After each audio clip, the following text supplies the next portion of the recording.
ये clear instructions थी कि जो fighter, Indian fighter, jet fighter जो पेलोड रिलीज करके आपकी तरफ फेंके, उसके ऊपर आप हमला करें। इस वजह से ये 5 गिरे हैं। अगर उनको ये इजाजत होती कि आप अब जो सामने आए उसको गिरा दें, पेलोड को रिलीज करे ना करे, तो एयरफोर्स की अपनी असेसमेंट के मुताबिक शायद ये 10 से 12 जहाज उनके गिरते। तो अल्लाह ताला के फजलो करम से मैं समझता हूं कि बहादुर फौज पाकिस्तान ने, एयरफोर्स ने पाकिस्तान की कौम का जो सर है उसको फख्र से बुलंद किया है। हमने रात ही जब ये तमाम मामला हो रहे थे तो हमने यूएन जो सिक्योरिटी काउंसिल का प्रेसिडेंट है, रात को हमने उसको फौरी लेटर भिजवाया कि 5 को अभी इजलास हुआ है। आज इन्होंने ये इंटरनेशनल लॉ की खिलाफ वर्जी करते हुए जो हमारे सिविलियन के ऊपर जो अटैक किया, 6 लोकेशन जो पीएम साहब ने बताई 24 अटैक्स हुए, 6 लोकेशंस पे 24 अटैक, भावलपुर, मुरीद के, शकरगढ़, सियालकोट और फिर एजेके में आज़ाद जम्मू कश्मीर में कोटली और मुजफ्फरबाद 24 अटैक हुए, 26 लोग शहीद हुए हैं और 46 लोग जख्मी हुए। ये इसके अलावा आपके जो नीलम झेलम हमारा जो हाइड्रो पावर, उसके ऊपर इन्होंने डैमेज किया है। यानी जितने पावर पानी के दुनिया में मंसूबे हैं उसके ऊपर सीरियस किस्म के इंटरनेशनल लॉज मौजूद हैं कि आप उसके ऊपर इवन हालत जंग में भी आप उसके ऊपर हमला नहीं कर सकते। तो जो दोस्त ममालिक थे, हमने वो लेटर फौरी तौर के ऊपर सुबह करीबन 5 बजे के करीब अमेरिका में डिलीवर हो गया। वहाँ तो अभी वो 9 घंटे पीछे हैं। उसके बाद उसी लेटर की कॉपी यूएन सेक्रेटरी जनरल को भी भेज दी गई और साथ साथ उसके साथ यूएन जनरल असेंबली के प्रेसिडेंट को भी भेज दी गई। तो उनको अलर्ट कर दिया गया कि ये इन्होंने किया है। उस वक्त तक ऑलरेडी हमारे दोस्त ममालिक जो हैं वो राब्ते में थे। मुझे एक मुल्क के फॉरेन मिनिस्टर का करीबन रात 2 बजे फ़ोन आया तुर्की का, brother we are very concern, anything please let us know. और इसी तरह चीन के राब्ते थे। सुबह 4 बजे चीनी पूरी टीम अपने सफ़ीर के साथ फॉरेन ऑफिस में मौजूद थी और हमने उनके ज़रिए जो कुछ उस वक़्त जो कुछ हुआ था वो तमाम तफसील उनको कम्युनिकेट की, दोस्त मुल्क होने के नाते। और उन्होंने बड़ी खुशी का इजहार किया।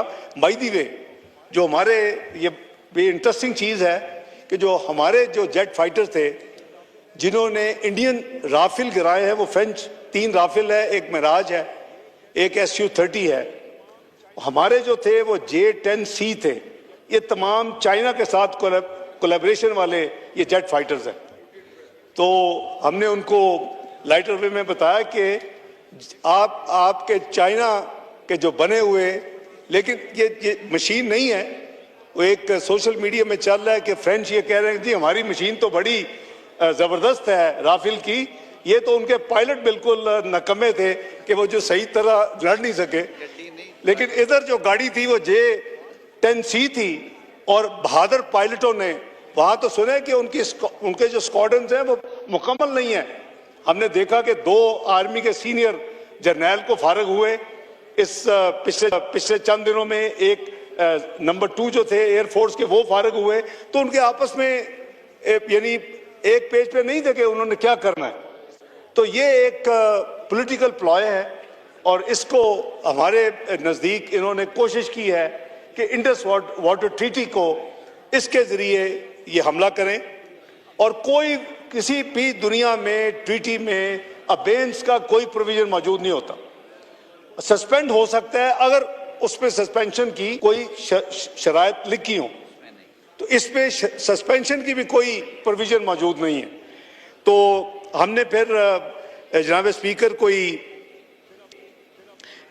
ये चाइनीज़ और टर्किश से फारग होके फिर हमने इंडियन चार्ज अफेयर को फॉरेन ऑफिस में बुलाया सुबह 6:30 बजे। उनको डिमार्च किया कि आपके बुज़दिलाना ये जो आपने हमला किया है, हमारे जो सिविलियन, हमारे जो लोग शहीद हुए हैं, औरतें, बच्चे, और ना हमने बड़ा सख्त उनको डिमांड्स किया फॉरेन ऑफिस में बुला के, और ये बात अभी ख़त्म नहीं हुई। आज सुबह 10 बजे नेशनल सिक्योरिटी कमेटी की मीटिंग हुई। मैं जो उनका जो प्रेस रिलीज है या उनका फैसला जो है वो मैं रिकॉर्ड पे भी रखूंगा, अभी पढ़ भी देता हूं। लेकिन हमारा जो डिप्लोमेटिक कांटेक्ट है वो जारी है। मेरी यहां आने से पहले स्पेनिश फॉरेन मिनिस्टर से बात हुई है। मेरी अभी OIC सेक्रेटरी जनरल 5:30 बजे मेरी उनके साथ कॉल थी, मैं थोड़ी डिले कर रहा हूं। जो इटली के जो इंटीरियर मिनिस्टर थे उनसे मुलाकात हुई है। और ये सिलसिला, क्योंकि जहां वो रीच आउट करते हैं, हम भी डिप्लोमेटिक मैदान में उनको हम पीछे नहीं रह रहे, क्योंकि ये मामला होता है मुल्क के नैरेटिव को बताना दूसरी दुनिया में।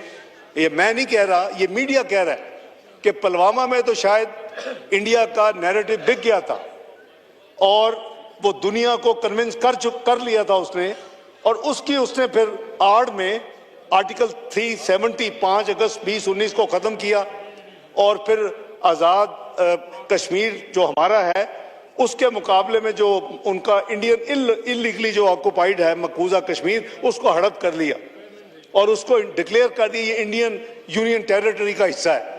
तो जनाब स्पीकर, इस दफ़ा ये आप, I am sure everybody is very well informed, इस दफ़ा उनका नैरेटिव पिट चुका है कि कोई उनके नैरेटिव को मानने के लिए तैयार नहीं है।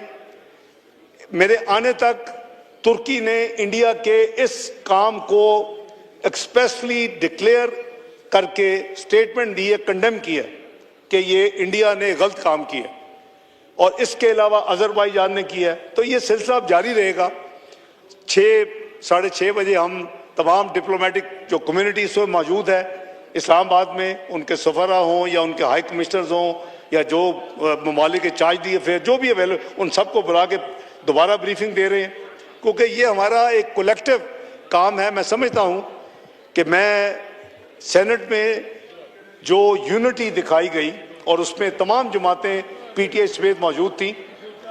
24 जब हमने वहाँ फैसला किया कि हमने एक रेजोल्यूशन लानी है, तो 2 घंटे जनाब speaker leader of the opposition के कमरे में मैं और जनाब वजीर कानून खुले दिल के साथ जो फॉरेन ऑफिस ने ड्राफ्ट दिया था हमने सामने रख के उसके ऊपर डिस्कशन की, और जो यूनैनिमस ड्राफ्ट बना उसको पेश किया और यूनिटी के साथ वहाँ हुआ। मैं उनको सेनेट को खराज तहसीन पेश करता हूँ। इसी तरह नेशनल असम्बली को भी, तमाम मेंबरान को, तमाम पॉलिटिकल पार्टीज को मैं खराज तहसीन पेश करता हूँ कि अल्लाह ताला के फजल करम से जो हमारी यूनिटी, मुल्क की सलामती, मुल्क की हिफाजत के हवाले से है, वो हमने डेमोन्स्ट्रेट की है, जो सारी दुनिया ने देखी है।